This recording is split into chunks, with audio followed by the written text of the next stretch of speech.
So today, we're going to take a look at a nation that is just constantly on the move. From saving lives in maternity wards all the way to redefining the future of work itself, we're diving into 4 really powerful stories that show how India is navigating some of its absolute biggest challenges. But let's start with a really big question. How do you actually measure a nation's progress? I mean, it sounds simple, right? But the answers are, well, they're anything but. Is it about the health and well-being of its people? Or maybe the strength and resilience of its economy? Or what about the fundamental rights and protections that we give to workers? You know, the truth is, it's all of those things and a whole lot more. And that's exactly what we're going to do in this explainer.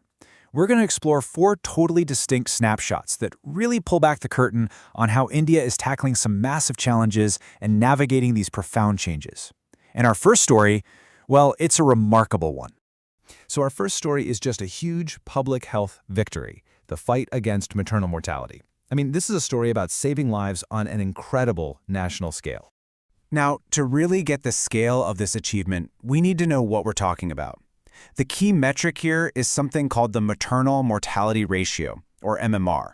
Basically, it's the number of mothers who die for every 100,000 live births. And the goal, of course, is to get that number as close to 0 as humanly possible. So what's the single biggest thing that helps drive that number down? Well, it really comes down to this: making sure mothers give birth in a hospital or a medical facility. It's what's officially called an institutional delivery, and having skilled care right there during childbirth, it's the ultimate game changer. And the results? They've been absolutely incredible. India has successfully ensured that a staggering 89% of births are now institutional deliveries. That is a massive leap forward. It represents millions, and I mean millions, of safer births for mothers and their babies every single year. This is the kind of change that transforms entire communities. So how on earth did they do it? Well, this didn't just happen by accident. The strategy behind this success was really smart and had a few key parts.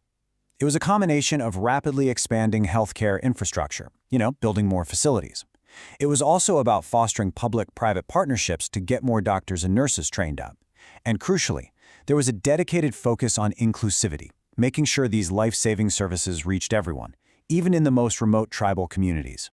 All right, for our second snapshot, we're going to switch gears completely. We're moving from public health to economic security. This is the story of the battle to defend India's vital shrimp industry from a really devastating disease. The enemy in this story is something called the white spot syndrome virus. And look, this isn't just some minor illness. It's a highly contagious virus that can wipe out an entire shrimp population in a matter of days. Literally days. For an industry that depends on these harvests, that means catastrophic economic loss. And here's the real kicker: there's no cure. You can't treat a shrimp pond once it's infected. So this poses a huge challenge, right? If there's no cure, how do you possibly protect an entire industry from the constant threat of collapse? Well, the answer is all about prevention. It comes down to a clear 3-step strategy. Step 1, national surveillance to spot any outbreaks super early. Step 2, strict biosecurity measures on the farms themselves to keep the virus from spreading. And finally, Step 3, encouraging farmers to adopt new technologies to better manage all the risks involved. But the support doesn't stop there. The government is also putting some crucial safety nets in place for the farmers themselves. This includes things like aquaculture crop insurance, which protects them from financial ruin if the worst happens, and new digital systems that make reporting and tracking the disease way more efficient. Okay, story number 3. We're pivoting again. This time, we're moving from protecting the livelihood of a traditional industry to protecting the well-being of the modern worker. We're going from the farm to the office, or maybe more accurately these days, the home office, to look at a very modern challenge: redefining the workday and our right to have a life outside of it. And let's be real, this is a question that probably hits home for a lot of us, right? In this always-on digital world we live in, with the emails and the messages pinging us at all hours, does the workday ever really end? And this constant connectivity, it's creating some very real problems. We're seeing rising mental health concerns, widespread employee burnout, and just a terrible imbalance between our work and our personal lives. The lines have just gotten completely blurred. So what's the proposed solution? Well, it's a piece of legislation called the Right to Disconnect Bill. It was introduced as a private member's bill, and it's pretty straightforward. It aims to give employees the actual legal right to not respond to work calls, emails, or messages after their official work hours are over. It's an attempt to draw a clear line in the sand, to say, okay, the workday is done. All right, let's get to our final snapshot for today. Here, we're looking at the future of a critical social safety net, India's massive Rural Employment Guarantee Program. Just for some context, the existing program, which is known as MGNREGA, has been a cornerstone for years. And it's not just some welfare program, it provides a legal right to 100 days of work for rural households. And it proved to be an absolutely critical lifeline during the economic shock of the COVID pandemic. Okay, so now there's a new bill on the table, proposing some pretty significant changes. Let's break it down.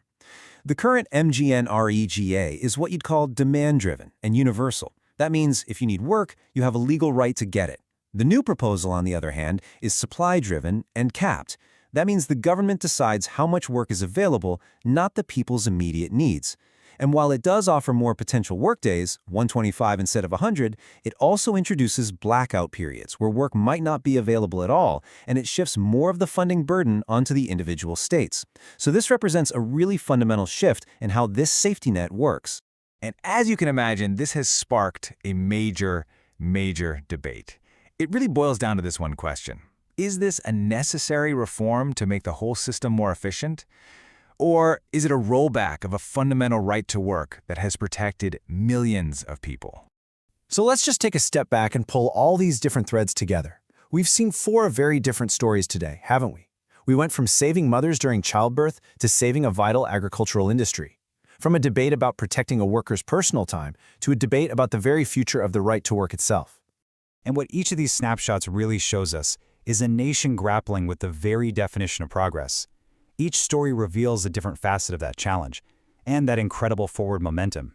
Which leaves us with one last fascinating question to think about. As India continues to tackle these huge challenges with these ambitious solutions, what comes next for this nation in motion? Thanks for watching.